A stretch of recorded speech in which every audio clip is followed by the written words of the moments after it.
Welcome to local eating. Andhra రాష్ట్ర ప్రభుత్వం ఎంతో ప్రతిష్టాత్మకంగా చేపట్టినటువంటి స్మార్ట్ రేషన్ కార్డుల పంపిణీ ప్రక్రియ ఈ నెల 25వ తేదీ నుంచి పంపిణీ చేస్తున్నట్లు మంత్రి నాదెండ్ల మనోహర్ తెలియజేశారు. ఈ స్మార్ట్ రేషన్ కార్డుల పంపిణీ ప్రక్రియ రాష్ట్రంలో దశల వారీగా పంపిణీ చేస్తున్నట్లు ఆయన వెల్లడి చేశారు. మొదటి దశలో విజయనగరం ఉండడం విశేషం. విజయనగరం జిల్లాలో కూడా మొదటి దశలో ఈ రేషన్ కార్డులు పంపిణీ చేస్తున్నారు. ప్రస్తుతం విజయనగరం జిల్లాలో రేషన్ కార్డులు 5,71,358 రేషన్ కార్డులు ఉన్నాయి. ఈ లబ్ధిదారులందరూ కూడా కొత్త రేషన్ కార్డులు పంపిణీ చేస్తున్నట్లు ఆయన వెల్లడి చేశారు. ఏటీఎం కార్డు సైజులో ఉంటుంది. ఈ స్మార్ట్ రేషన్ కార్డులో క్యూఆర్ కోడ్ ఉంటుంది. ఈ క్యూఆర్ కోడ్ స్కాన్ చేస్తే కుటుంబ సభ్యులు డీటెయిల్స్ డిస్ప్లే అవుతుందని తెలియజేస్తున్నారు.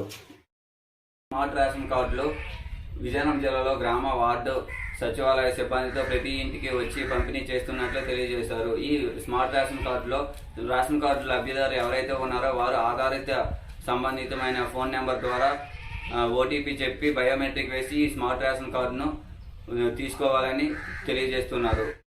వరకు విజయనగరం జిల్లాలో కొత్తగా రేషన్ కార్డులు 50,000 మందికి పైగా అప్లై చేసుకున్నట్లు తెలియజేస్తున్నారు. వీళ్ళందరికీ కూడా ఈ కొత్త రేషన్ కార్డులు వచ్చే అవకాశం ఉందని తెలుపుతున్నారు. ప్రతి ఒక్క ఈ కొత్తగా రేషన్ కార్డుల కోసం ఎంతగానో ఎదురు చూస్తున్న వారికి ఎంతో శుభవార్తగా చెప్పవచ్చు.